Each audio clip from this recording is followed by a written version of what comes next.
जगद्गुरू संत तुकाराम महाराज संतपीठ एवढंच नाव पहिलं होतं की तो हम्म. अर्ज बाद झाला होता. ओके. त्याच्यानंतर तिथून पुढं नाव जोडलं फक्त त्याला जगद्गुरू संत Tukaram Maharaj school and junior college, कारण आपल्याला भवितव्यामध्ये कॉलेजपर्यंत जायचंच होतं संतपीठामार्फतही. बरोबर.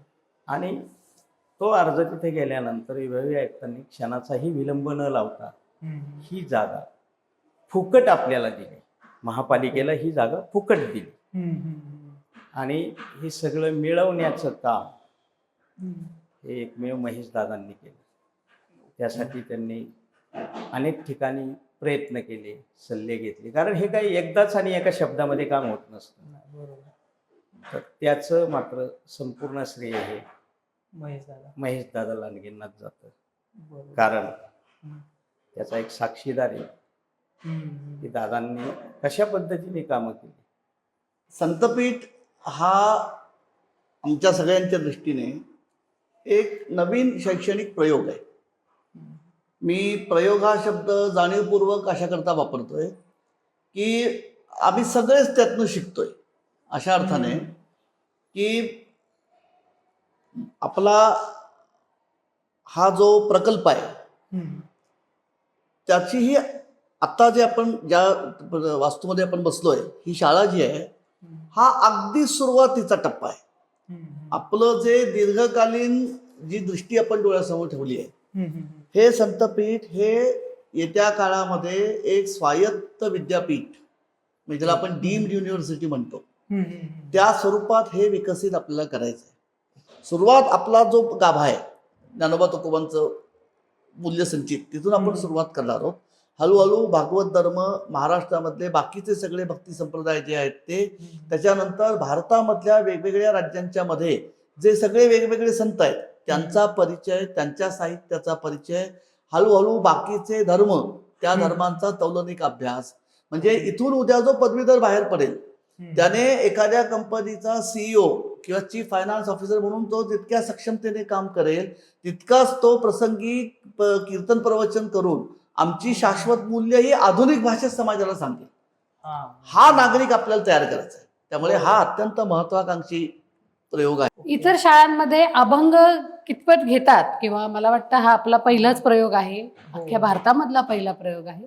इतर शाळांमध्ये फक्त जे शालेय शिक्षण आहे ते दिलं जातं, पण आपल्या संतपीठामध्ये संतांचे विचार हे बालवयामध्ये, म्हणजे अगदी वयवर्ष 3 वर्षापासून संतांचे विचार रुजवले जातात मुलांमध्ये, आणि ते पुढे मुलं त्याचा वापर म्हणजे त्या मुलांना पण त्यांच्या पालकांपर्यंत पोहोचवला जातो.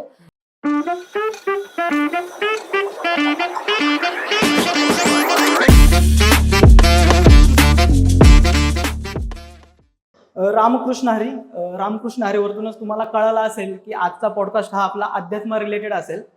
अध्यात्म आणि शिक्षण याची सांगड घातलेला आणि याच्यातून विद्यार्थी घडवणारा असा एक प्रोजेक्ट जो की पिंपरी चिंचवड महानगरपालिकेचा खूप महत्त्वाच्या प्रोजेक्टपैकी एक आहे, तो म्हणजे जगद्गुरू संत तुकाराम महाराज संतपीठ. त्याचबद्दल आपण आज चर्चा करणार आहोत. संतपीठ संकल्पना कशी झाली, त्याचं आत्ता वर्तमानामध्ये काय चालू आहे आणि भविष्य कसं असेल याबद्दल आज चर्चा करणार आहोत. तर आज आपल्यासोबत चर्चा करण्यासाठी आपल्यासोबत आहेत अभय टिळक सर. रामकृष्ण हरी सर. रामकृष्ण हरी. अर्थतज्ञ, माजी विश्वस्त, संत ज्ञानेश्वर महाराज संस्थान आळंदी, संचालक संतपीठ. त्यानंतर आपल्यासोबत आहेत डॉक्टर स्वाती मुळे मॅडम. रामकृष्ण हरी. शिक्षण तज्ञ, संचालिका संतपीठ. आणि त्याचबरोबर आपल्यासोबत आहेत हरिभक्तपरायण राजू महाराज ढोरे. रामकृष्ण हरी सर. महाराज संचालक संतपीठ. आज आपण यांच्यासोबत संतपीठाबद्दल माहिती जाणून घेणार आहोत आणि चर्चा करणार आहोत. तर सगळ्यात पहिला प्रश्न सर महाराज तुम्हाला, की संतपीठ ही संकल्पना कशी निर्माण झाली आणि ते आपल्या टाळगाव चिखलीमध्येच व्हावे हे असं कधी वाटलं आणि का वाटलं? रामकृष्ण हरी. जगद्गुरू तुकोबराय म्हणतात, विठ्ठल आमुचे जीवन टाळ चिपुळी या धन. तर तुकोबरायांचे जे धन आहे टाळ आणि चिपुळी, तर त्या धनाचा या टाळगाव चिखलीशी एक संबंध आहे. कारण वैकुंठ गमनाच्या वेळी तुकोबरायांनी त्यांचे लाडके टाळकरी मल्हारपंत कुलकर्णी यांच्यासाठी स्वतः ज्या दगडाच्या टाळाने तुकोबरायांनी भजन केलं, त्या भजनाचा प्रसाद या गावाला दिलेला आहे. त्यामुळं ही भूमी तुकोबरायांच्या टाळाने पावन झाली आणि या भूमीमध्ये संतपीठ व्हावं ही एक संकल्पना. कारण त्यासाठी असं काही कार्य व्हायचं असेल तर सगळ्यात महत्त्वाचं म्हणजे ती भूमीसुद्धा पावन पवित्र असावी लागते आणि ती पहिली आहेच, टाळाने पवित्रच झालेली आहे. त्याच्यामुळं ही कदाचित तुकोबरायांची अथवा मल्हारपंतांची इच्छा असू शकते की इथं पुढं काहीतरी व्हावं. बरं.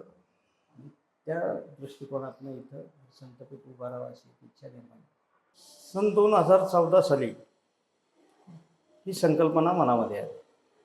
त्याचं कारण असं की पिंपरी चिंचवड महानगरपालिकेच्या 4 अकादम्या ज्या संगीत अकादम्या आहेत त्या महापालिकेने सुरू केलेल्या होत्या अगोदरच.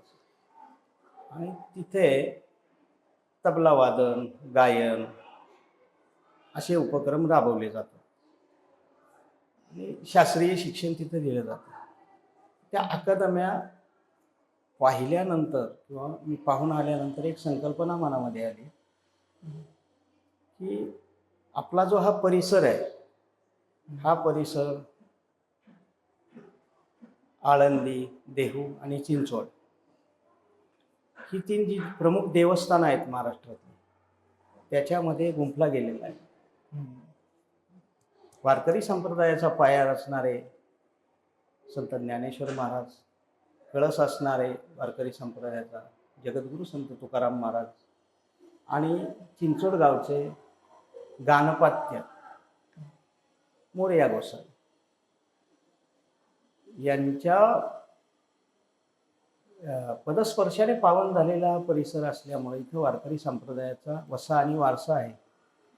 पालिकेने जर तिथं शास्त्रीय संगीत जर द्यायला सुरुवात केली असेल तर महापालिका आपल्याला आपल्या मूळ संप्रदायासाठी काही करू शकेल की नाही हा एक प्रश्न मनामध्ये निर्माण झाला. आणि 14 साली मग स्थानिक ग्रामस्थांच्या सहकार्याने आम्ही अर्ज दिला गेला तिथं की ज्या पद्धतीने त्या अकादम्या तिथं आहेत त्याच पद्धतीने आमच्या वारकरी संप्रदायांसाठी, आमच्या ग्रामीण मुलांसाठी काहीतरी तुम्ही सुरू केलं पाहिजे, एखादी संस्था सुरू केली पाहिजे अकादम्यांच्या प्रमाणे. आणि त्यानंतर तत्कालीन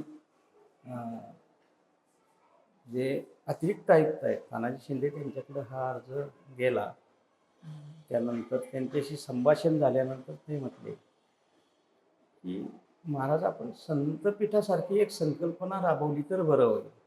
तुम्ही हे छोटंसं काही मागण्यापेक्षा आपली महापालिका श्रीमंत आहे आणि चांगली कार्य करते महापालिका, तुमच्या मागणीतनं जर हे आलं तर ते राबवण्याचा प्रयत्न आम्ही करूया.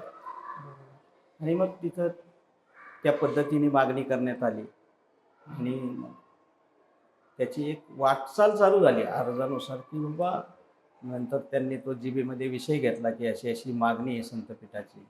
मग त्याला मान्यता मिळाली आणि संतपीठाची मुहूर्तमेढ आपण जी म्हणतो ती तिथं रोवली गेली. आणि या संतपीठाचं मग पुढं कसं करायचं, काय करायचं, याचा अभ्यासक्रम कसा असावा त्यासाठी बैठका होऊ लागल्या. त्याच्यानंतर सुरुवातीला अगदी पहिल्यांदाच त्या ठिकाणी अभ्यासक म्हणून 3 व्यक्तींची निवड करण्यात आली. त्यावेळी जगद्गुरू संत तुकाराम महाराजांचे वंशज डॉक्टर सदानंदजी मोरे, त्याच्यानंतर संत ज्ञानेश्वर महाराज संस्थानचे प्रमुख विश्वस्त अभयजी टिळक आणि वारकरी शिक्षण संस्थेचे विश्वस्त दिनकर शास्त्री भुकेले या 3 व्यक्ती आणि त्यांच्यामध्ये मी अशी एक अभ्यासक्रमाची रचना तयार कशी करायची अशी एक सुरुवात त्यावेळी झाली. या 3 व्यक्तींची त्यावरती प्रमुख निवड करण्यात आली आणि मग पुढं वाटचाल कशी करायची याच्या चर्चा झाल्या पाहिजेत आणि आपलं हे संतपीठ व्यवस्थितपणे पुढं एक वेगळ्या मार्गाने कसे चालेल याचा विचार करण्यासाठी ती एक समिती निर्माण झाली. त्याला अभ्यासक समिती असं नाव दिलं सुरुवातीला. आणि मग तिथून पुढं संतपीठाची एक वाटचाल अगदी कागदोपत्री फक्त, पुढं काहीच नव्हतं, परंतु एक कागदोपत्री एक शिक्कामोर्तब होऊन त्या कामाला सुरुवात झाली. ते कोणत्या साली झालं म्हणजे कागदोपत्री सुरुवात? 14 साली आम्ही अर्ज केला होता आणि 15 साली त्याची सुरुवात झाली. ओके. आणि मग तिथून पुढं त्या निवडी झाल्यानंतर आता याला कुठंतरी सगळ्यात महत्त्वाचं असतं, एखादी संस्था सुरू करायची असेल, मग ती महापालिकेची असो अथवा खाजगी असो सरकारी असो, बरोबर. जागा फार महत्त्वाची असते. हो.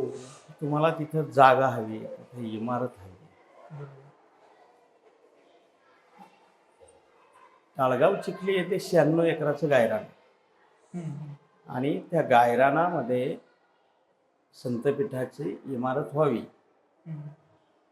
अशी एक मागणी करण्यात आल्यानंतर ती जागा जिल्हाधिकाऱ्यांच्या ताब्यामध्ये होती. जिल्हाधिकाऱ्यांकडे पालिकेने अर्ज केला. जिल्हाधिकाऱ्यांनी तो अर्ज जागा न देता विभागीय आयुक्तांकडे पाठवला. तत्कालीन विभागीय आयुक्त चोक्कलिंगम त्यांच्याकडे पाठवलं. आम्ही पालिका आणि स्वतः मीही तिथे बऱ्याचशा चक्रा मारल्या. परंतु कसं असतं, राजकीय वरदहस्त असल्याशिवाय अशी ही कामं होत नाहीत. आणि मग आपल्या भोसरी विधानसभेचा आमचा खमक्या आमदार, पहिलवान खमक्या आमदारच म्हटलं पाहिजे, कारण का तर एकदा दादांना सांगितलं आणि ते काम झालं नाही असं कुणाचंच होत नाही. अगदी अपरिचित व्यक्तींची सुद्धा कामं करतात दादा. दादांनी त्याचा पाठपुरावा सुरू केला आणि विभागीय आयुक्तांनी तर सांगितलं होतं की या जागेचे तुम्हाला पैसे मोजावे लागतील पालिकेला, तर ती जागा देतो. आणि मग तो मोठा प्रश्न पडला. पैसे तर ते जास्त भरावे लागणार होते त्या ठिकाणी. दादांचा आमचा विषय झाल्यानंतर दादांना म्हटलं तुम्ही यातनं काहीतरी मार्ग काढला पाहिजे. आणि मग तत्कालीन मंत्री चंद्रकांत दादा पाटील यांच्याकडे दादा गेले. चंद्रकांत दादांना ही पार्श्वभूमी सांगितली. तर एक 8.5 एकर जागा होती आणि त्या जागेवर 2 आरक्षण होते. एक 4.5 एकरामध्ये माध्यमिक शाळेचं आरक्षण होतं आणि 4 एकर जागेमध्ये मनपा उपयोग असं एक आरक्षण होतं. मग चंद्रकांत दादांनी त्यावेळी दादांना सुचवलं, अरे आता तुम्ही संतपीठ तर काढणारच आहे, मग संतपीठामध्ये तुम्ही शिक्षणच देणार आहात ना, मग ते स्कूल मार्फत जर दिलं तर हे तुमचे करोडो रुपये वाचतील पालिकेचे. आणि एवी तेवी शिक्षण देत असताना तिथं मग ती वारकरी संप्रदायाचा असो अथवा कुठलंही असो ते तुम्ही शिक्षण देणार आहात, म्हणजे ती शाळा आहे. बरोबर. आणि मग तिथून पुढं दादांनी ते सुचवल्यानंतर पुन्हा ती फाईल बदली करण्यात आली. विभागीय आयुक्तांना पुन्हा ती फाईल पाठवण्यात आली आणि त्या 4.5 एकर जागेमध्ये जगद्गुरू संत तुकाराम महाराज संतपीठ एवढंच नाव पहिलं होतं की तो अर्ज बाद झाला. ओके. त्याच्यानंतर तिथून पुढं नाव जोडलं फक्त त्याला जगद्गुरू संत Tukaram Maharaj school and junior college, कारण आपल्याला भवितव्यामध्ये कॉलेजपर्यंत जायचंच होतं संतपीठामार्फतही. आणि तो अर्ज तिथे गेल्यानंतर विभागीय आयुक्तांनी क्षणाचाही विलंब न लावता ही जागा फुकट आपल्याला दिली. महापालिकेला ही जागा फुकट दिली आणि हे सगळं मिळवण्याचं काम हे एकमेव महेश दादांनी केलं. त्यासाठी त्यांनी अनेक ठिकाणी प्रयत्न केले, सल्ले घेतले, कारण हे काही एकदाच आणि एका शब्दामध्ये काम होत नसतं. तर त्याचं मात्र संपूर्ण श्रेय हे महेश दादा लांडगेंनाच जातं. कारण त्याचा एक साक्षीदार आहे की दादांनी कशा पद्धतीने कामं केली. आणि ही जागा पहिली महापालिकेला मिळाली, महापालिकेच्या पदरात फुकट पडली. आणि मग तिथं आता इमारत बांधायची, मग आता शाळा बांधायची, पुन्हा बैठका तर सातत्याने चालू होत्या. मग त्यानंतर 16 साली काहीच होऊ शकलं नाही. काय? कारण या जागेवरती एक केस होती चालू, ओके. दुसरी एक चिंचवड देवस्थानची. तर ती केस चालू असल्यामुळं आम्हाला आरक्षण असूनही काही करता येत नव्हतं पालिकेला. बरोबर. परंतु दैवयोगाने तो निकाल लागला 16 एंडिंगला, आणि तो लागला राज्य सरकारसारखा. ते गायरान पुन्हा राज्य सरकारला मिळालं. आणि मग आपल्याला जागा उपलब्ध झाल्यानंतर 17 साली पुन्हा बैठक झाली. आणि त्या बैठकीमध्ये मग पुढचं आयोजन कसं करायचं, मग त्यासाठी महापालिकेचे काही अधिकारी, IAS दर्जाचे अधिकारी, आणि मग त्यामध्ये एक कंपनी स्थापन करायचं ठरलं. ओके. जसं ॲटो क्लस्टर आहे त्या पद्धतीने ती कंपनी स्थापन करण्याचं ठरलं. आणि त्याला मंजुरीही मिळाली. आणि मग त्यामध्ये आमची बाहेरच्या 5 लोकांची नियुक्ती संचालक म्हणून झाली. पालिकेचे 6 अधिकारी आणि आम्ही पालिकेच्या व्यतिरिक्त काम करणारे 5 लोक. बरोबर. आणि आम्ही असे 5 लोक, doctor Sadanandji More sir, doctor Abhayji Tilak sir, शिक्षणतज्ञ डॉक्टर स्वातीताई मुळे, मी, आणि या कामाचा त्या काळी अतिरिक्त आयुक्त असतानाचा पाठपुरावा करणारे तानाजी शिंदे, असे आम्ही आमच्या 5 लोकांची निवड पालिकेबाहेरचे म्हणून आमची निवड झाली. आणि 6 अधिकारी, पदसिद्ध अधिकारी, अशी ती कंपनी स्थापन झाली. आणि मग या इमारतीचं कामाची मुहूर्तमेढ आणि पायाभरणी 17 साली झाली.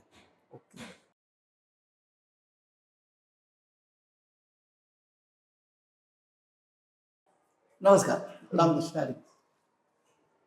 संतपीठ हा आमच्या सगळ्यांच्या दृष्टीने एक नवीन शैक्षणिक प्रयोग आहे. मी प्रयोग हा शब्द जाणीवपूर्वक अशाकरता वापरतोय की आम्ही सगळेच त्यातनं शिकतोय. अशा अर्थाने की आपला हा जो प्रकल्प आहे त्याची ही आता जे आपण ज्या वास्तूमध्ये आपण बसलोय, ही शाळा जी आहे, हा अगदी सुरुवातीचा टप्पा आहे. आपलं जे दीर्घकालीन जी दृष्टी आपण डोळ्यासमोर ठेवली आहे, हे संतपीठ हे येत्या काळामध्ये एक स्वायत्त विद्यापीठ, म्हणजे ज्याला आपण डीम्ड युनिव्हर्सिटी म्हणतो, त्या स्वरूपात हे विकसित आपल्याला करायचं आहे.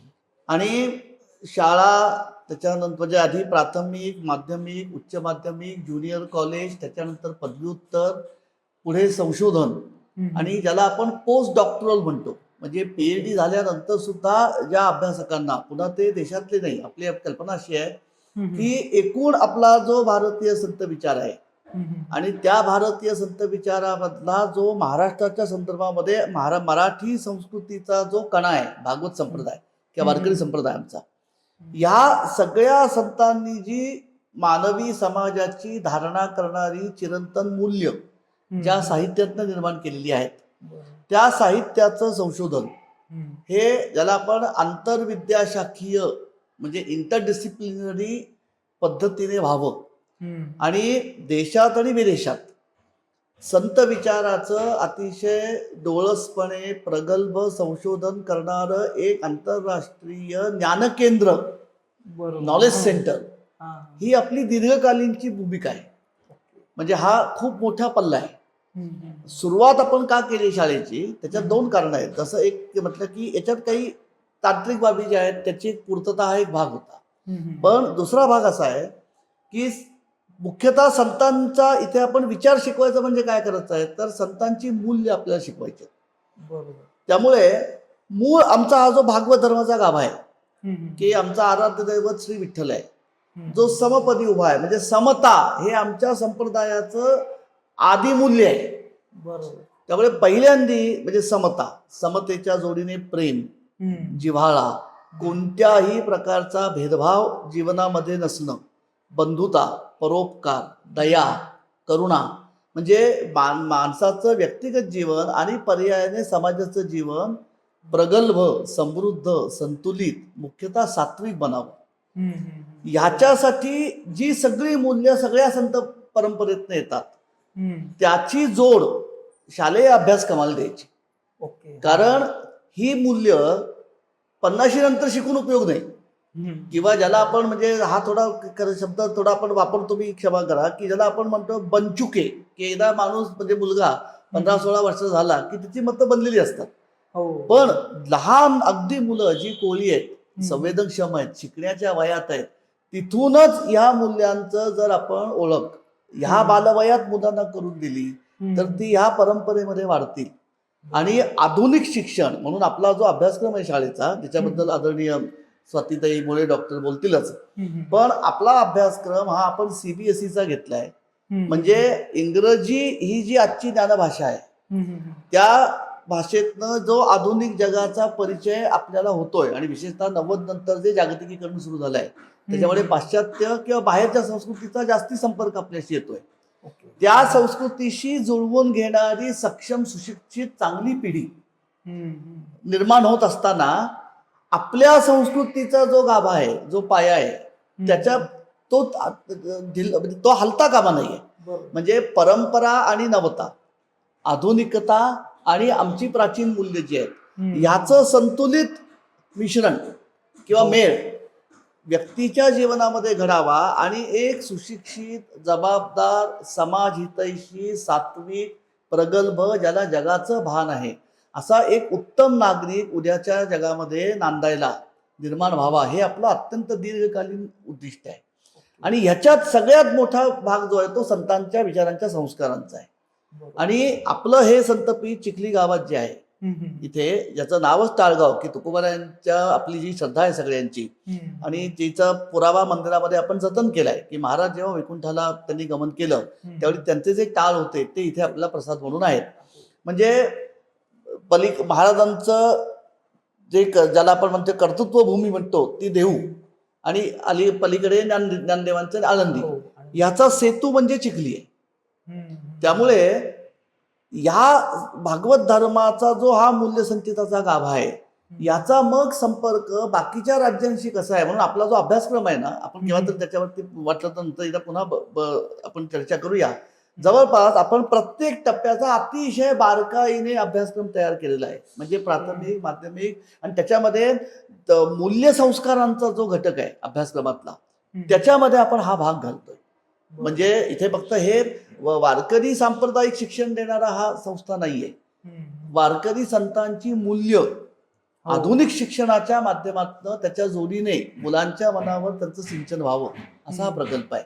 आणि म्हणून यथावकाश आपण सुरुवात, आपला जो गाभा आहे ज्ञानोबा तुकोबांचं मूल्य संचित, तिथून आपण सुरुवात करणार आहोत. हळूहळू भागवत धर्म, महाराष्ट्रामधले बाकीचे सगळे भक्ती संप्रदाय जे आहेत ते, त्याच्यानंतर भारतामधल्या वेगवेगळ्या राज्यांच्या मध्ये जे सगळे वेगवेगळे संत आहेत त्यांचा परिचय, त्यांच्या साहित्याचा परिचय, हळूहळू बाकीचे धर्म, त्या धर्मांचा तौलनिक अभ्यास. म्हणजे इथून उद्या जो पदवीधर बाहेर पडेल त्याने एखाद्या कंपनीचा CEO किंवा चीफ फायनान्स ऑफिसर म्हणून तो जितक्या सक्षमतेने काम करेल तितकाच तो प्रसंगी कीर्तन प्रवचन करून आमची शाश्वत मूल्य ही आधुनिक भाषेत समाजाला सांगेल.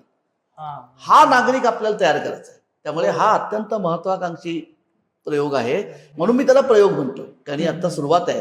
आणि याच्यामध्ये सगळे म्हणजे प्रामुख्याने आदरणीय राजू महाराज आणि मुख्यतः मुळे मॅडम या आणि सगळे आपले महानगरपालिकेचे सगळे आतापर्यंतचे अनेक ज्यांचे हात लागलेले आहेत त्यांच्या प्रयत्नातनं हा आता ही सुरुवात आहे. आणि आमच्या सगळ्यांच्या दृष्टीने हे सगळ्यात मोठं आव्हान आहे, कारण ही पायाभरणी आहे. त्यामुळे शाळा हा पहिला टप्पा आहे, पण स्वायत्त विद्यापीठ, डीम्ड युनिव्हर्सिटी आणि अंतिमतः एक अतिशय प्रगल्भ ज्ञान केंद्र, की परदेशांमधनं सुद्धा उद्या जर कुणाला अभ्यास इथे करायचा असेल तर त्याने इथे यायला पाहिजे.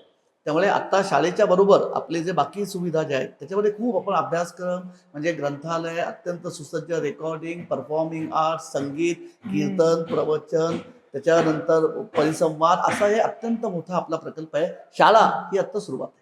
ओके.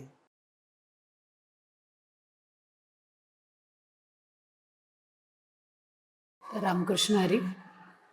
बाकीच्या शाळा आणि संतपीठ, खरं शिक्षण हा प्रकार सगळ्या शाळांमध्ये सारखाच असतो. फक्त शिक्षण देण्याची जी पद्धत आहे ती संतपीठाची वेगळी आहे. की ज्या पद्धतीने CBSE इतर शाळा इंग्रजीमधून शिकवल्या जातात, संतपीठ हे इंग्रजी माध्यमातूनच आहे.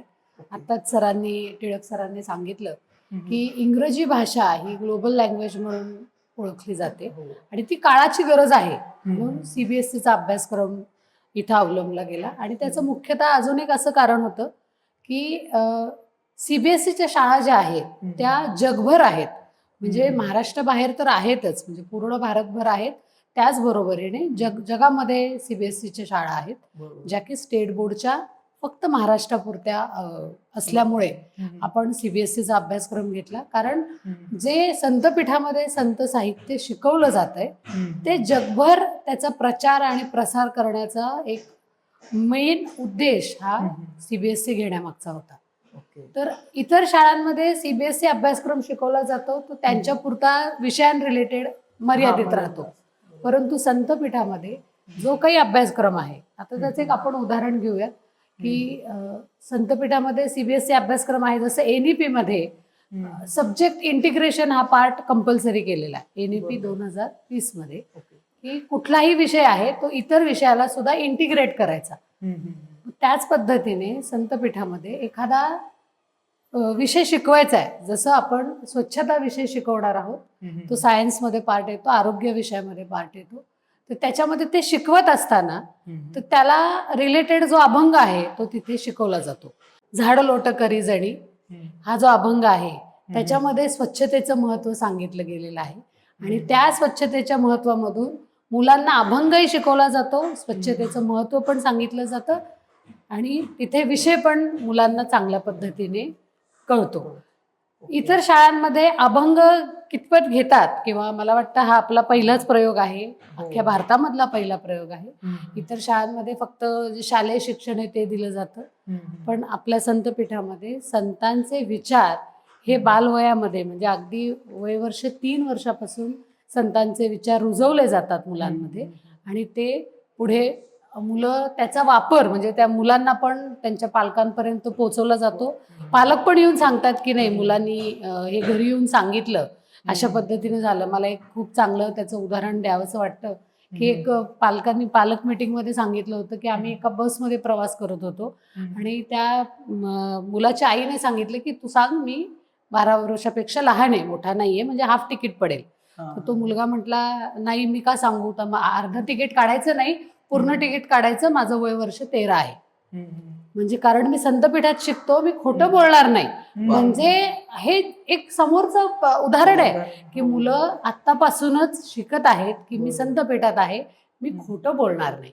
म्हणजे या पद्धतीने मुलं इथे घडत आहेत आणि हे पालकांचेच अनुभव आहेत जे येऊन इथे सांगितले जातात.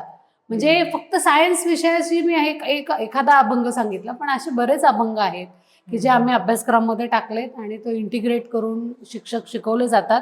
म्हणजे या प्रयोगामध्ये फक्त विद्यार्थीच नाही शिकत आहेत, तर इथे येणारा नवीन शिक्षक सुद्धा चांगल्या पद्धतीने घडत आहे, त्याचबरोबरीने पालक सुद्धा घडत आहेत. म्हणजे मुलं जे काही शिकली आहेत ते घरी जाऊन परत सांगतात, पालक त्याचं फीडबॅक पण देतात. पालकांसाठी पण कार्यशाळांचं आपण आयोजन वेळोवेळी करत असतो. प्रत्येक शाळेमध्ये जेव्हा विद्यार्थी ॲडमिशन घेतो किंवा पालकांना जेव्हा वाटतं की शाळेमधून विद्यार्थी बाहेर पडल्यानंतर डॉक्टर व्हावा, इंजिनियर व्हावा, सायंटिस्ट व्हावा, कोणी अधिकारी व्हावा, प्रत्येक पालकाची इच्छा असते. पण संतपीठाचं वैशिष्ट्य असं आहे की संतपीठामध्ये येणारा विद्यार्थी हा डॉक्टर, इंजिनियर, वकील, अधिकारी, सैनिक हे तर होतीलच, परंतु त्याचबरोबरीने त्यांच्याकडे महत्त्वाचं मूल्य असणारे माणुसकी, हे जे आपल्या संतांनी शिकवलेला जो धर्म आहे तो आहे माणुसकी हाच धर्म. बरोबर. म्हणजे कुठल्याही जाती धर्माचा विद्यार्थी जो घडून बाहेर पडेल तो माणुसकीचा धर्म त्याच्या आयुष्यामध्ये नक्कीच वापरेल आणि त्याच पद्धतीने तो त्या पद्धतीने त्याचं तो काम करेल. म्हणजे जो डॉक्टर होईल, जी माफक फी असेल तीच तो त्या पेशंटकडनं घेईल, जो वकील असेल जी खरंच योग्य ती फी घेईल, कुठल्याही व्यक्तीला लुटणार नाही, त्याचं शोषण करणार नाही, हे मूल्य त्या विद्यार्थ्याकडे असेल. हे संतांच्या विचारातून आपण विद्यार्थ्यांना देण्याचं काम करत आहोत. तर दुसरा असा प्रश्न की आपण आता पुढच्या प्रश्नाकडे जाऊया की संतपीठामध्ये शिक्षण आहेच की तुम्ही जे अभ्यासक्रम शिकवता तो आहे, त्याच्याबद्दल एक्स्ट्रा कोणत्या ऍक्टिव्हिटीज या संतपीठामध्ये होतात? संतपीठामध्ये शालेय अभ्यासक्रमाबरोबर खेळावरती पण जास्त लक्ष दिलं जातं. ओके. इथे कराटे शिकवलं जातं, ॲथलेटिक्स आहेत, कबड्डी आहे, खो खो आहे, क्रिकेट आहे, स्केटिंग आहे. त्याचबरोबरीने याच वर्षी आपण स्काउट अँड गाईडचं चालू केलेलं आहे, ओके. RSPचं चालू केलेलं आहे. त्याचबरोबरीने रोबोटिक्स आहे. वेगवेगळ्या क्लब ॲक्टिव्हिटी चालू केलेल्या आहेत. त्या क्लब ॲक्टिव्हिटीमध्ये डान्स, परफॉर्मिंग आर्ट्स क्लब आहे, ड्रामा क्लब आहे, म्युझिक तर आहेच आहे. त्याचबरोबरीने स्किल सब्जेक्टमध्ये आपण इथे ॲग्रिकल्चर हा पार्ट घेतलेला आहे. त्याच्यामध्ये मुलांना शेतीविषयक जे बेसिक ज्ञान आहे ते पण आपण इथे देत आहोत. ओके. त्याचबरोबर फायनान्शियल लिटरसीमध्ये बँकिंगचा पार्ट आपण इथे घेत आहोत, ओके. जेणेकरून मुलं स्वतः अवेअर होतील फायनान्सबद्दल. त्याचबरोबरीने बालवयापासूनच मुलांमध्ये वक्तृत्व, भाषण याचे जोपासना व्हावी, त्याच्या क्लबमधून आपण ते मुलांना, विद्यार्थ्यांना देत आहोत. संतपीठामध्ये संत साहित्याचा अभ्यासक्रम हा वेगळ्या पद्धतीने डिझाईन करण्याचं काम चालू आहे. त्याचबरोबर अर्धा झालेला आहे, इयत्ता 8वी पर्यंत प्रगतीपथावर आहे. त्याचं या येत्या वर्षातच त्याचं प्रकाशन पण होईल. अभ्यासक्रमामध्ये विशेषतः मुलांना जे मूल्य आहेत ते चित्रांच्या माध्यमातून खूप चांगल्या पद्धतीने सांगितल्या गेलेले आहेत. चित्र ही मुलांना लवकर अट्रॅक्ट करतात आणि लवकर सगळ्यांना समजलं जातं. बरोबर. त्यामुळे चित्र करण्याचं काम, चित्रांच्या माध्यमातून मुलं कशी लवकर अभ्यासक्रम आत्मसात करतील त्याच्यावर जास्त भर देण्यात आलेला आहे. ओके. म्हणजे एकंदरीत हा सगळा अभ्यासक्रम आपल्या इकडे आता चालू आहे. आता कितवी स्टँडर्ड, म्हणजे किती स्टँडर्ड पर्यंत आता आपली शाळा चालू आहे? म्हणजे ज्युनियर KG काय? आपली संतपीठाची शाळा इयत्ता नर्सरी पासून ते या शैक्षणिक वर्षात इयत्ता 8वी पर्यंत आहे. ओके. CBSEचा आपल्याला एफिलिएशन नंबर पण मिळालेला आहे. ओके. पुढच्या वर्षी नॅचरल ग्रोथने 9वीचा वर्ग 10वी 11वी 12वी अशा पद्धतीने जाईल आणि येत्या काळामध्येच आम्ही DM युनिव्हर्सिटीसाठी सुद्धा अप्लाय करत आहोत. ओके. म्हणजे शाळेचं रूपांतर हे कॉलेजच्या स्वरूपामध्ये नक्कीच होईल. प्रत्येक शाळेमध्ये ॲन्युअल फंक्शन हे असतं, वार्षिक स्नेहसंमेलन. संतपीठामध्ये वैशिष्ट्य असं आहे की ॲन्युअल फंक्शनमध्ये सगळी पूर्ण शाळा सहभागी होते. याच्या मागचं एक कारण असं की पालक काही जण म्हणतात आम्हाला नाही भाग घ्यायचा, पण आम्ही त्यांना ते कंपल्सरी करतो की नाही, तुम्हाला भाग घ्यावा लागेल. कारण सर्वांगीण मुलांचा विकास कधी होतो, जेव्हा को करिक्युलर ॲक्टिव्हिटीमध्ये ते त्यांचा सहभाग जेव्हा दाखवतात. मग ज्याला गाणं येतं तो गाणं म्हणेल, ज्याला येत नाही त्याला शिकवण्याचं काम संतपीठ करतं. ड्रामा, ज्याला नाटिकेच्या स्वरूपामधून काही सादरीकरण करण्याचं काम पण केलं जातं. पण मग ती नाटिका कुठली, तर संतांची जे कथा आहेत, जी मूल्य आहेत ती नाटिकेच्या माध्यमातून सादर केली जातात. त्याच्यामध्ये विद्यार्थ्यांचा खूप चांगल्या पद्धतीने सहभाग असतो.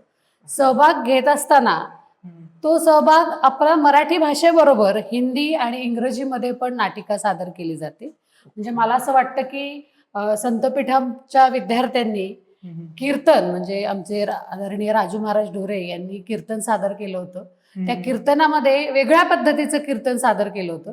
कीर्तनला अटॅच नाटिका विद्यार्थ्यांनी सादर केली. म्हणजे हा अनोखा प्रयोग होता, पहिलाच प्रयोग होता मला असं म्हणावं लागेल. कीर्तनाचा वेगळ्या पद्धतीचा प्रयोग, की कीर्तनामध्ये जो काही अभंग घेतलाय ती नाटिकेच्या स्वरूपामध्ये सादर केली आणि इंग्रजीमधून केली. हे त्याच्यामधलं विशेष आहे. कारण काय होतं की आपली जी भाषा आहे, मराठी भाषा आहे, ही महाराष्ट्रापुरती मर्यादित आहे. परंतु जे नॉन महाराष्ट्रीयन आहेत तर त्यांना कळण्यासाठी इंग्रजी ह्या प्रभावी माध्यम आहे. म्हणजे आपलं संत साहित्य हे पंजाबापर्यंत गेलं, संत नामदेवांनी पंजाबापर्यंत नेलं. पण त्याच्या पुढे आपल्याला जर न्यायचं असेल तर इंग्रजी हे प्रभावी माध्यम आहे. म्हणून विद्यार्थ्यांना शिकवताना इंग्रजी तर भाषा आहेच, म्हणजे संत साहित्य जे शिकवलं जातं ते हिंदी, मराठी आणि इंग्रजी अशा तिन्ही माध्यमातून घेतलं जातं, जेणेकरून त्याचा प्रचार आणि प्रसार हा सगळीकडे व्हावा. आणि आता आपण बघतो की बोलीभाषामध्ये सुद्धा इंग्रजीचा वापर सर्रास होतो. हो. मग त्यामुळे मुलांना पण ते लवकर कळतं आणि त्यांच्या पालकांना आणि आजूबाजूच्या लोकांना पण ते लवकर समजलं जातं. त्याचमुळे संतपीठाचा प्रचार ह्या येत्या म्हणजे मला असं म्हणावं लागेल की 3 वर्षामध्ये इतके ऍडमिशन झालेत की जवळजवळ आता 1000 ऍडमिशन वेटिंगला आहेत. सगळ्यांना संतपीठमध्ये ऍडमिशन पाहिजे, पण आम्ही सगळ्यांना देऊ शकत नाही, म्हणून संतपीठाची प्रवेशाची प्रक्रिया सुद्धा ही आम्हाला लॉटरी पद्धतीने घ्यावी लागते. आणि यावर्षी संतपीठामध्ये जवळजवळ एक 1600 ते 1700 विद्यार्थी आहेत, अभ्यास शिक्षण घेत आहेत. म्हणजे याची संख्या भविष्यामध्ये 10,000च्या पुढे नक्कीच होईल.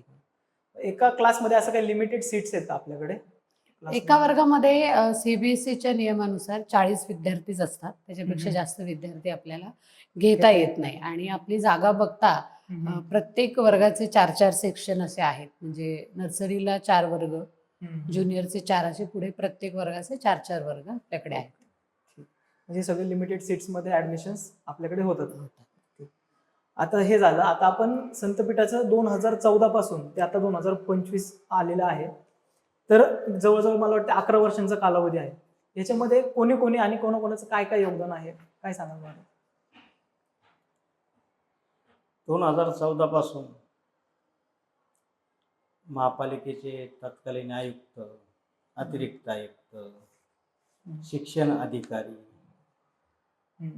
भूमी जिंदगी विभाग, स्थापत्य विभाग, हे महापालिकेचे जे काही भाग आहेत आणि त्यांच्या ज्या जबाबदाऱ्या आहेत, त्यांनी मोलाचं सहकार्य करून याच्यामध्ये विशेष सहभाग घेऊन याची पूर्तता कशी होईल याचा सर्वांनी विचार केलेला आहे. बरोबर. त्याचबरोबरीने या टाळगावमध्ये संतपीठ उभं राहते म्हटल्यानंतर आमच्या टाळगाव चिखलीच्या ग्रामस्थांना एक वेगळाच आनंद झाला. बरोबर. आणि त्यावेळी मग तत्कालीन नगरसेवक असतील, सामाजिक कार्यकर्ते असतील, आमचे ग्रामस्थ, या सगळ्यांनी जे काही आपल्याला होईल, शक्य होईल त्या पद्धतीचं योगदान दिलेलं आहे. आम्ही महापालिकेकडे एक अशी मागणी केली होती ग्रामस्थांनी की इथं स्थानिकांचाही सहभाग हवा आहे. आता आमची संचालक बॉडी तर तयार झाली, परंतु स्थानिकांचा सहभाग हवा आहे असं म्हटल्यानंतर एक 4 समित्या निर्माण करण्यात आल्या.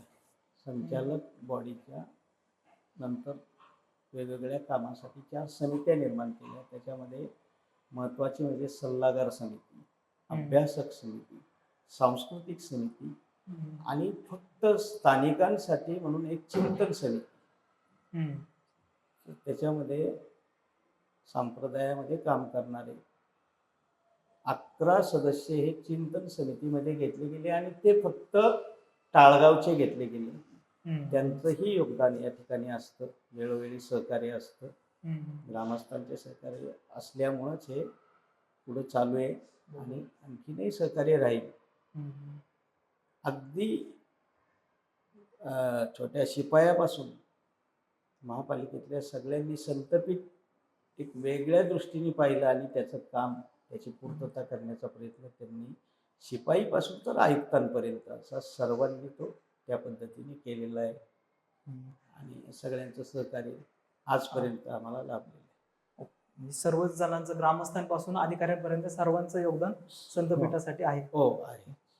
आता परत मी अभय सरांकडे येतो की आपण आता बाकीच्या शाळा बघितल्या की तिथून विद्यार्थी जर बाहेर पडला तर एखादा डॉक्टर, इंजिनियर, नोकरी, बिझनेसमॅन होतो.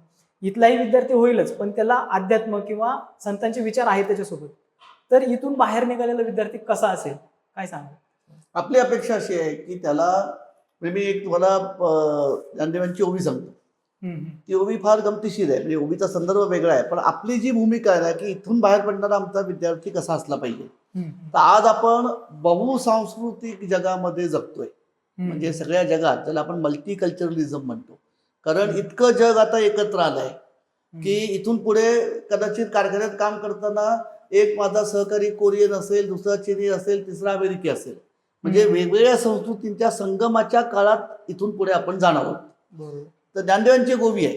ज्ञानदेव असं म्हणतात की आपुला ठावो न सांडिता आलिंगी जे चंद्रू प्रगटता तो अनुरागू भोगिता कमोदिनी जाणे. अतिशय सुंदर ज्ञानदेवांनी दृष्टांत दिलाय की छान तळ्यामध्ये कमळ असतं आणि पौर्णिमेला चंद्र जेव्हा माथ्यावरती येतो मध्यरात्री तर ते कमळ पण उगवतं, म्हणजे उमलतं पूर्ण.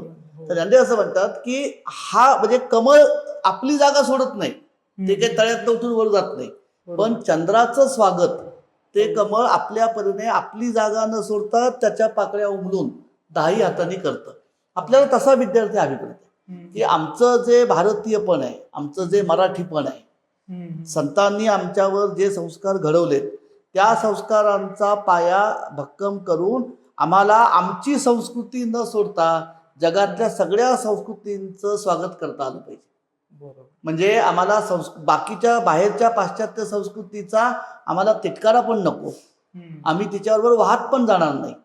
आमचं मराठीपण, आमचं कुटुंब, आमची मूल्य, आमची भाषा, आमची संस्कृती, आमचे संस्कार ह्याच्यावर स्थिर राहून बाहेरच्या जगातल्या प्रवाहांचा स्वीकार अतिशय निकोप पद्धतीने करणं आणि आपलं व्यक्तिमत्व घडवत समाजाचं आणि भवितव्य घडवणं.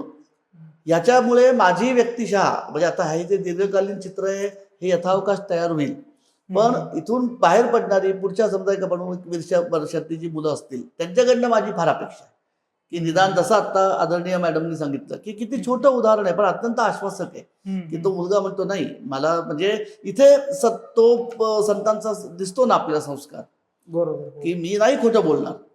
त्यामुळे ही मूल्य आणि जी आपण भावना व्यक्त केली की जिथे समाजामध्ये अनेक ठिकाणी आज या संस्कारांचा लोप होत असल्यामुळे आपल्याला खूप विपरीत गोष्टी घडताना दिसतात, तो तोल इथून बाहेर पडणाऱ्या विद्यार्थ्यांनी निदान त्यांच्या क्षेत्रात तरी सावरावा ही अपेक्षा आहे. आणि मला असं वाटतं ती निश्चित आपली फळाला येईल असा मला विश्वास आहे. कारण इथले आता जे सगळे आमचा जो शिक्षक वर्ग आहे हा अतिशय म्हणजे आमचे मुख्याध्यापक, शिक्षक, पर्यवेक्षक अतिशय प्रामाणिकपणे त्यांना ही संकल्पना पटली आहे, याची आवश्यकता भासते, म्हणून अन्य संधी असताना सुद्धा ते इथे आज मन लावून मुलं घडवत आहेत.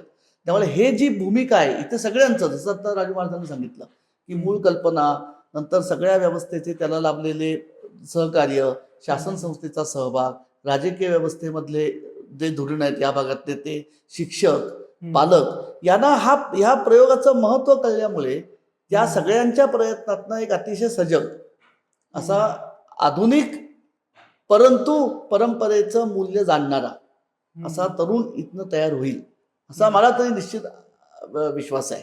आणि टाळगाव हे ज्ञानोबा तुकोबांच्या संगमाचं असल्यामुळे या 2 विभूतींच्या आशीर्वादाने ते नक्की निश्चित साकार होईल याची मला खात्री आहे.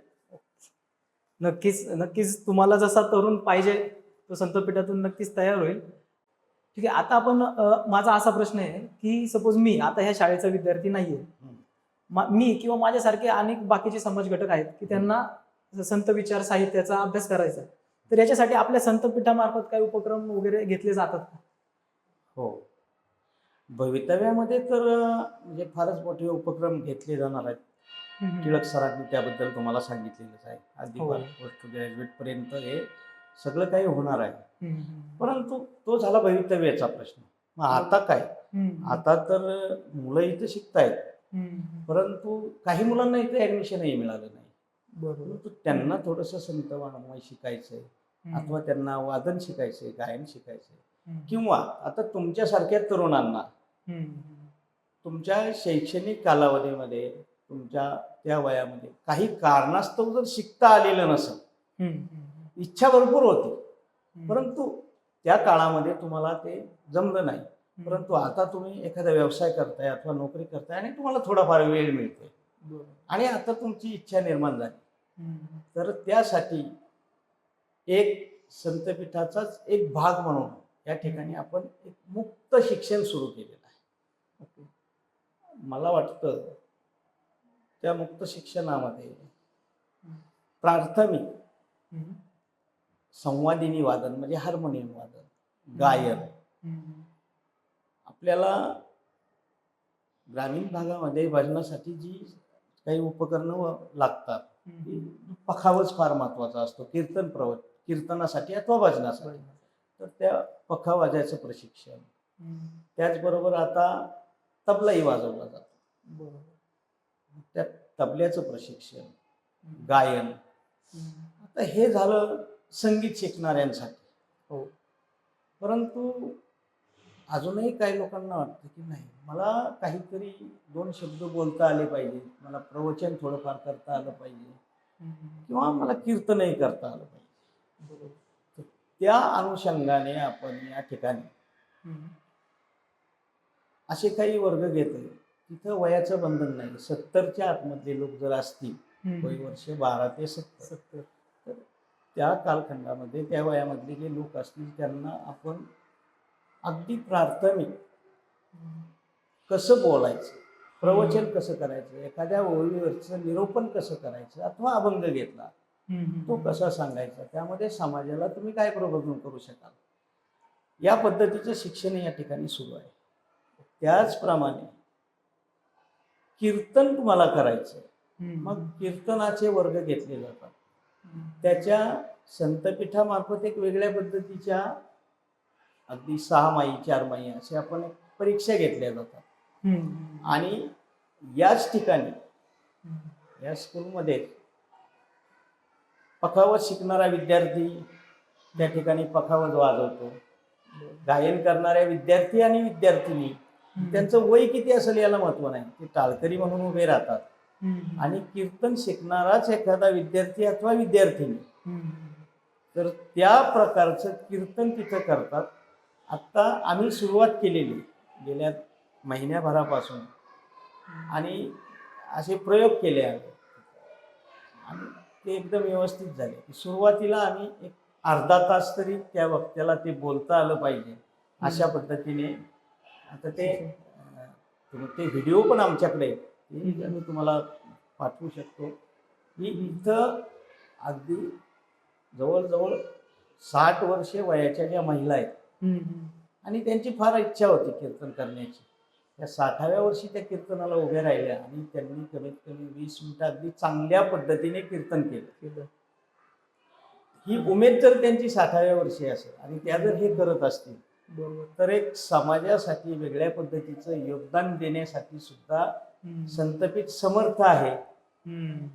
आणि अशा पद्धतीचे आणखी वेगवेगळे उपक्रम प्रयोजन या ठिकाणी पुढे जाताना ड्रीम युनिव्हर्सिटी ज्यावेळी होईल त्यावेळी याची एक वेगळी शाखा असेल आणि त्या पद्धतीने जास्तीत जास्त याचा प्रचार आणि प्रसार पण होईल आपल्या संत वाङ्मयाचा. त्याद्वारे याचे प्रयत्न आपलं संतपीठ करणार आहे. त्याचप्रमाणे इथून पुढे जाताना त्याच मुक्त शिक्षणाचे अथवा कीर्तन प्रवचन ज्यावेळी शिकवायचे तर आपण ऑनलाईन क्लासेस असे सुरू करणार आहोत की जे अद्यापर्यंत झालेलं नाही.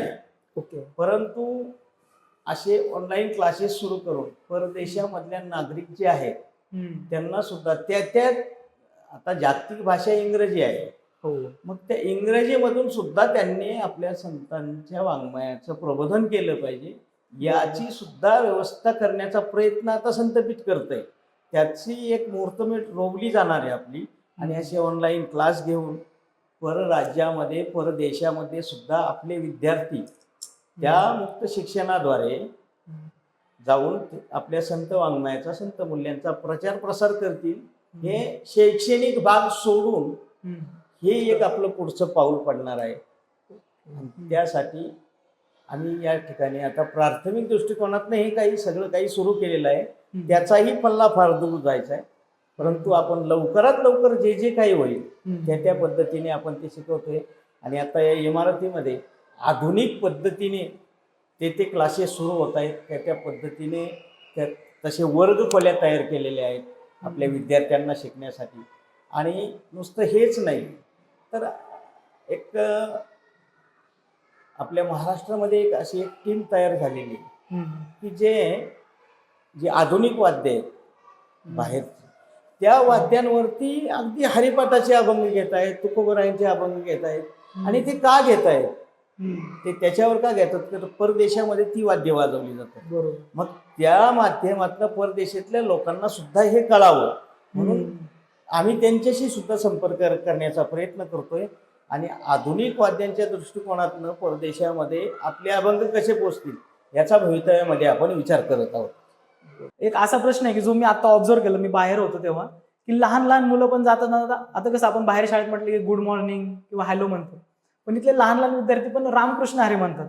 तर ही संकल्पना खरंच कोणाची आहे? मला खरंच आवडली, पण कोणाची संकल्पना कोणाची आहे? काय काय झालंय, हा तसं म्हटलं तर ही बाब अत्यंत स्वाभाविक आहे अहो. कारण आमच्या संप्रदायाचा आदी मंत्रच मुळी रामकृष्ण आहे. हो. म्हणजे बाबाजी आपुले सांगितले नाम मंत्र दिला रामकृष्ण हरी. बरोबर. ही आमची आणि नाव आमचं जगद्गुरूंचं आहे. तुकोबारायांना हा बाबाजी चैतन्यांकडनं मिळाला गुरुपदेश आहे आणि हा गुरुमंत्र हा आमच्या संपूर्ण संप्रदायाचा किंवा संस्कृतीचा आदी मंत्र आहे. आणि सगळ्यात महत्वाची गोष्ट ही जी 3 नावं आहेत ना, ह्या नावांचं मुलं यथावकाश त्यांना याचा अर्थ कळेल. राम जे तत्व सर्वत्र रमतंय, तिथे भेद नाहीये. जात, लिंग, भाषा, प्रांत, वर्ण कुठेही भेद न बसता जे तत्व सगळीकडे विराजमान आहे ते राम आहे. बरोबर. जे तत्व सगळ्या विश्वाचं चित्त आकर्षित करतं ते कृष्ण आहे. आणि सगळ्या प्रकारच्या दुर्विचारांपासून जे हरतं म्हणजे बाजूला काढतं माणसाला, हरण करतं, तिथून मागे फिरवतं ते हरितत्व आहे. त्यामुळे रामकृष्ण हरी हा जो आमचा मंत्र आहे ना, हा या 3 तत्वांचं सूचन घडवणार आहे. याचं सतत मुलांच्या त्या माध्यमातून जागरण होत राहतं. आता ती म्हणतायत, आता त्यांचं वय पाठांतराचं आहे, पण हळूहळू या अभ्यासक्रमातनं जेव्हा त्यांना या मंत्राचा अर्थ कळेल तेव्हा ते आपोआप त्यांच्या आचरणामध्ये येईल. पण याच्या संदर्भामध्ये मी अगदी निसंशयपणे सांगतो की ही कल्पना सगळ्यांची असली तर याच्या संदर्भातला जो साक्षेप आहे तो आमच्या राजू महाराजांचा आहे. की इथे आल्यानंतर ही आमची आयडेंटिटी आहे. म्हणजे आमच्या मुलाच्या नावाचं आयडेंटिटी कार्ड असेल, पण रामकृष्ण हरी समोर आल्यानंतर मुलगा म्हणतो हा संतपीठाचा आहे. हा आमची आयडेंटिटी ही इथे प्रस्थापित करणं आणि त्याच्याबद्दल सकारात्मक आग्रही राहणं हे राजू महाराजांचं आहे. त्याच्याबद्दल ते श्रेय मी त्यांना देतो. खरंच खूप सुंदर असा उपक्रम आहे की ती लहान मुलं जेव्हा म्हणतात ना, खरंच खूप वारकरी संप्रदाय किंवा संतांचा विचार कुठेतरी त्यांच्यापर्यंत पोहोचतोय असं वाटतं. आता आपण पॉडकास्टच्या शेवटाकडे येऊयात. जो प्रश्न मी माझ्या प्रत्येक पॉडकास्टमध्ये विचारत असतो की जी तरुण पिढी त्यांना एक मोलाचा सल्ला, सर तुमच्यापासून आपण सुरू करूया की तरुण पिढींना काय सल्ला द्याल तुम्ही? तरुण पिढीला एकच सल्ला असेल जो माझा नाही, जो सल्ला तुकोबारायांनी दिला.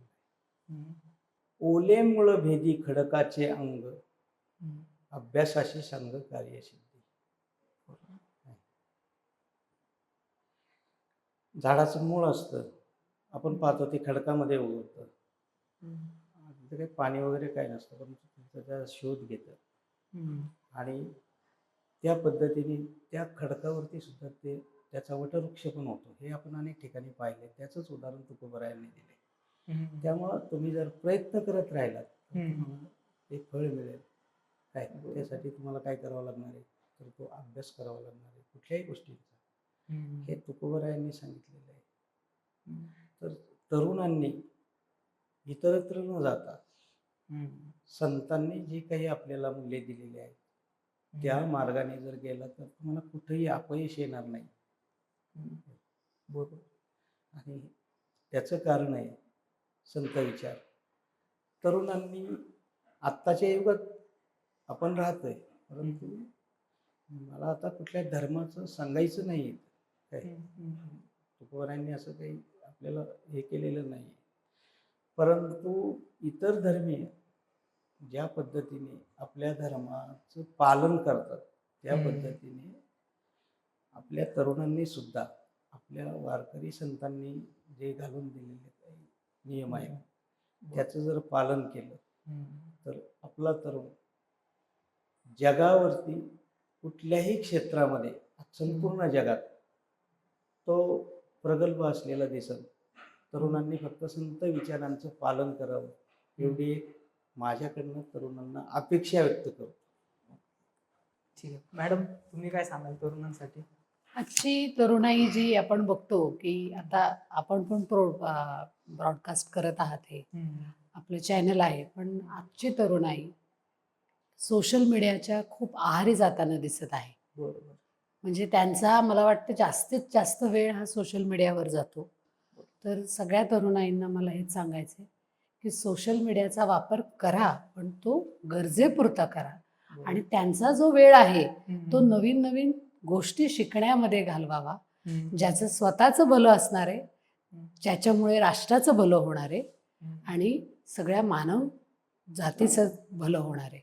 त्यामुळे सगळ्या तरुणाईंना हेच सांगायचं आहे की तुमचा बहुमूल्य वेळ जो आहे तो तुमचा सतत नवीन नवीन शिकण्यामध्ये घाला आणि ते शिकून आपल्या राष्ट्राचं कल्याण करा. सर, तुमच्याकडून काय सल्ला मिळेल? मी जाऊ का, मी म्हणजे अपेक्षा किंवा उपदेश म्हणण्यापेक्षा मी आवाहन करीन. ते आव्हान असं आहे की तुम्ही बघा, आमची सगळी संत परंपरा जी आहे ना, म्हणजे इथे आपण सुद्धा ज्ञानदेव, नामदेवराय, नाथ आणि तुकोबाराय यांचं संपूर्ण जे कार्यकर्तृत्व आहे ना, ते तारुण्यात दिसलेलं आहे. म्हणजे 15 वर्षी ज्ञानोबारांनी ज्ञानेश्वरी लिहिली, 21व्या वर्षी समाधी घेतली. नामदेवराय 1270 सालचा नामदेवरायाचा जन्म आहे. ज्ञानोबाराय समाधी झाल्यानंतर 26-27व्या वर्षी उत्तरेकडनं आमच्याकडे परकीय आक्रमण होत आहेत, म्हणून तिथला समाज सावरण्यासाठी नामदेवराय 26-27व्या वर्षी पंजाबमध्ये जे गेले ते पुढे 40 वर्ष तिथे राहिले. नाथांचं संपूर्ण जे कार्य, नाथांनी ज्या पद्धतीने लोकजागरण केलं आणि समाजातल्या सगळ्या तळातल्या समाज घटकांना आत्मखूण, भाषा, त्यातनं लढण्याचं, जगण्याचं, उमेदीचं वय, हे सगळं नाथांचं 35लं कर्तृत्व आहे. तुकोबाराय आईन तारुण्यात प्रतिकूलतेचा प्रचंड घाला पडल्यानंतर अतिशय तीव्र मनोबळाने घट्टपणे उभं राहून त्या आलेल्या संकटाचं संधीमध्ये रूपांतर करणं, म्हणजे दुष्काळाने सगळं हरण झाल्यानंतर बरे झाले देवा निघाले दिवाळे असं म्हणून आलेलं संकट ही संधी आहे. या आत्मविश्वासाने त्याला सामोरं जाणं, हे मला असं वाटतं तरुणाईने आज संतांकडनं शिकण्याची गरज आहे. की जीवन हे संघर्षमयच असणार. रात्रंदिवस हा युद्धाचा प्रसंग, त्यामुळे संघर्ष हा 5वीला पुजलेला आहे. अडचणी येणार, प्रतिकूलता येणार, त्यामध्ये कुठेही जसं महाराजांनी म्हटलं की मला तिघांच्या, म्हणजे आमच्या तिघांच्या याच्यात एक सामान्य सूत्र आपल्याला असं आढळेल की महाराज म्हणले या संघर्षावर मात करण्यासाठी अभ्यास अत्यंत आवश्यक आहे. तो अभ्यास जर करत असेल तर मला प्रत्येक माझं वेळेचं मिनिट मी सकारात्मक वापरलं पाहिजे, जे मॅडम म्हणल्या. आणि ह्यातनं मला एक संकटाशी झुंजणं आणि निराश न होता आलेल्या प्रतिकूलतेवर मात करत सतत स्वतःचा विकास साधत राहणं आणि त्यातनं समाजाला हातभार लावणं, हे मला असं वाटतं जे आमच्या संतांच्या संपूर्ण जीवनातनं त्यांचा जो तारुण्याचा भाग आहे तो सगळा या मूल्यांचं दर्शन घडवणार आहे. त्यामुळे तरुणांनी संतपीठाकडे, संत विचाराकडे आणि एकूण परंपरेकडे हा जगण्याचा मंत्र आहे, ह्या दृष्टीने बघून आपल्याला स्वतःला घडवावं आणि त्याच्यासाठी जो अभ्यास करायला लागतो तो करावा, असं माझी फार अपेक्षा आहे. आणि तशी खूप आता चिन्ह दिसत आहेत, पण हे मुलांनी करावं असं मनोमन वाटतं. खरंच खूप मोलाचा सल्ला आपल्याला सरांनी दिलेला आहे. खरंच तरुणांना विनंती आहे की नक्की ऐकून काहीतरी सुधारणा आपल्यामध्ये व्हावी, त्याच्यामध्ये मी पण येतो. तर अभय सरांनी, स्वाती मॅडमनी आणि राजू महाराजांनी जो आपल्याला वेळ दिला त्याबद्दल सर्वांचे खरंच सर आभार. धन्यवाद. रामकृष्ण.